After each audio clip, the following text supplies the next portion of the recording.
For generations, Christianity in America was often seen as a shared foundation, a broad faith tradition, certainly with many denominations and differences, but with a common spiritual center that held it all together.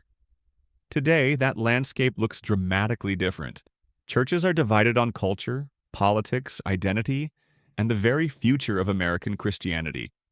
So, we must begin with a simple yet profound question for our churches and communities. Is Christianity in America still united in any meaningful way, or is it quietly drifting apart into separate, incompatible versions of faith? Let us explore this critical challenge together, seeking not easy answers but deeper understanding and faithful discernment. American Christianity was never truly singular or monolithic. From its earliest days, a rich tapestry of Catholics, Protestants, and later Orthodox traditions, alongside evangelical and Pentecostal movements, defined its landscape. Religious diversity is, in fact, part of our nation's founding story.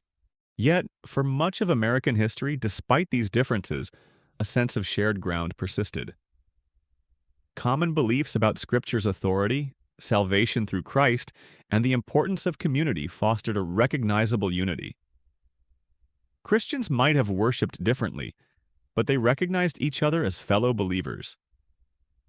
The pressing question for us today is whether that shared ground still exists, or if the divisions have become so deep that American Christianity no longer describes a coherent reality.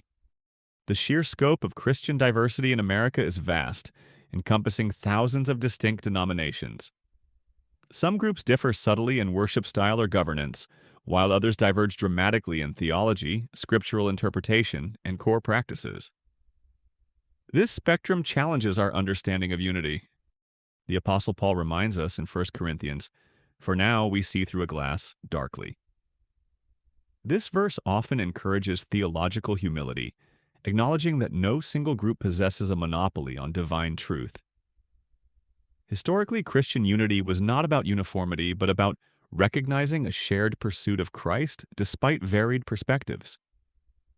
We must ask, is today's disagreement merely a continuation of healthy diversity, or a fundamental fracture where different Christian groups can no longer agree on what Christianity means? The distinction between different worship, same faith, and fundamentally different understandings is crucial for our communal dialogue. To understand our current state, we must examine how rapidly American culture is changing and how Christian communities are responding. Modern society grapples with profound shifts in understanding gender, sexuality, racial justice, and economic systems. These are not merely political issues. They touch fundamental questions of human nature, morality, and justice, long central to religious teaching. Some Christian communities embrace adaptation, arguing that the gospel has always been applied contextually. They emphasize Jesus' ministry to the marginalized and his challenge to religious authorities, framing cultural engagement as vital Christian witness. Other communities resist these changes, viewing them as threats to biblical truth and traditional teaching. They assert that Scripture provides timeless standards, seeing adaptation as compromise rather than faithfulness.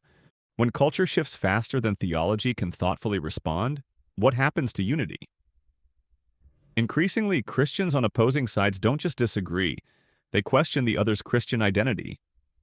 Progressive Christians may see conservative stances as unchristian cruelty, while conservative Christians may view progressive theology as abandoning biblical authority. This is not mere diversity, it is a fundamental division over the very essence of Christianity. We cannot discuss Christian unity without addressing the massive elephant in the room: politics. Faith and politics have always intersected in American history, from abolition to civil rights. However, in recent decades, political identity has become so intertwined with Christian identity that they are often inseparable. One can frequently predict theology based on politics and vice versa.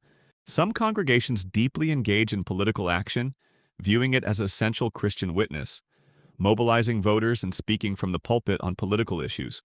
Other churches advocate for a clear separation, arguing the church's mission is spiritual, not partisan, and that tying Christianity to politics corrupts the gospel. Jesus' statement, "My kingdom is not of this world," is often cited by those seeking distance. Yet others counter that faith unengaged with the world is not true faith.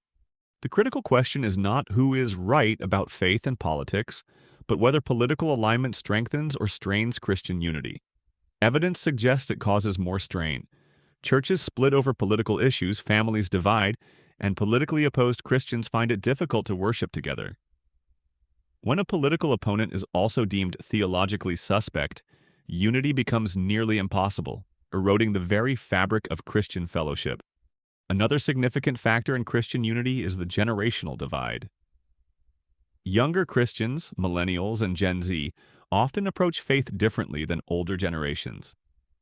They tend to ask harder questions, embrace ambiguity, and prioritize authenticity and social justice over strict doctrinal purity or traditional practices.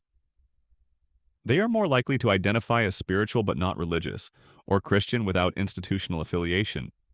Older generations often perceive this as a loss of respect for tradition, theological grounding, and commitment to the institutional church. They worry younger Christians abandon fundamental beliefs for cultural accommodation. Conversely, younger believers often see their approach as renewal, stripping away cultural accretions to return to Jesus' core teachings of love and justice, making faith relevant to contemporary challenges. Is American Christianity fragmenting along generational lines, with different age groups practicing essentially different versions of faith? Or is this tension a sign of healthy evolution, as each generation wrestles with expressing timeless truths in new contexts? Both could be true. The challenge lies in bridging these divides. When young people leave churches feeling irrelevant, and older Christians dig in to protect what they see as non-negotiable truths, intergenerational unity becomes profoundly difficult. Technology and media have profoundly transformed Christian unity, a factor often underappreciated. Social media, live-streamed sermons, podcasts, and online ministries have reshaped how Christians experience faith and community. One no longer needs a physical church to participate. Megachurch services can be live-streamed, diverse teachers followed, and niche theological communities found online. This expanded access offers benefits. Isolated individuals connect with teaching and community, and those with mobility issues participate more easily. However, it also amplifies division. Digital platforms allow Christians to curate their faith experience, surrounding themselves only with confirming voices. Algorithm-driven echo chambers reinforce perspectives, preventing engagement with differing Christian viewpoints. Jesus warned in Matthew, "Every kingdom divided against itself is laid waste," a stark reminder of internal division's destructive power. We must ask, does digital faith ultimately connect believers across traditional boundaries, or does it isolate them into increasingly narrow ideological bubbles? When Christians can avoid challenging perspectives or simply find a new online community when uncomfortable, maintaining meaningful unity becomes exceptionally difficult. Perhaps we need to step back and ask a more fundamental question. What does unity truly mean in the context of Christian faith? Unity does not necessarily imply uniformity or agreement on every issue. The New Testament reveals early Christians fiercely debated various matters: Gentile converts and Jewish law, meat sacrifice to idols, leadership.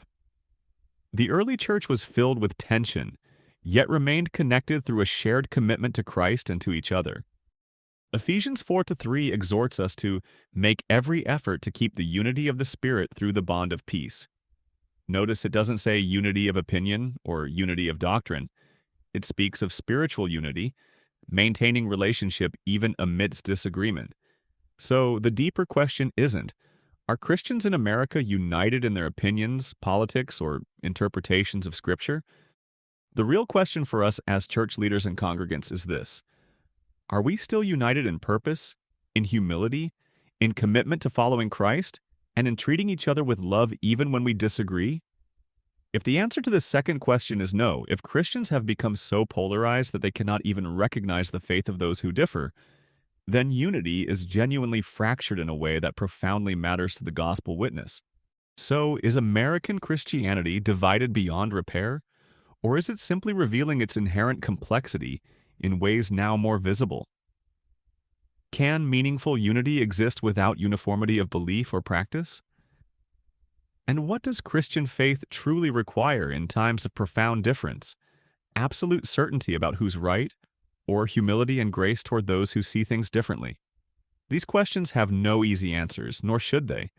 They are meant to invite reflection, challenge our assumptions, and compel us to think carefully about what we mean by Christian unity. What is clear is that Christianity in America is changing.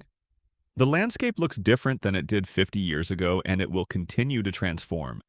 But change does not automatically mean collapse or failure. Sometimes transformation is necessary for survival. Sometimes what looks like fracture is actually pruning. The critical question for us, the church, is whether we can find ways to maintain some form of meaningful unity across our differences, or whether the future is separate tribes of believers who share a name but little else.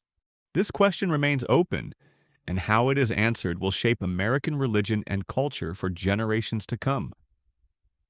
As leaders and members of Christ's body, we are called to engage this challenge with prayer, discernment, and courageous love. Let us commit to fostering spaces for honest dialogue, seeking understanding across divides, and prioritizing the unity of the Spirit that binds us in Christ. This is the Scholar's Ledger where history, faith, and power are revealed. If this discussion has prompted you to reflect on Christian unity and division, we invite you to share your perspectives in the comments below and engage in this vital conversation within your own church communities.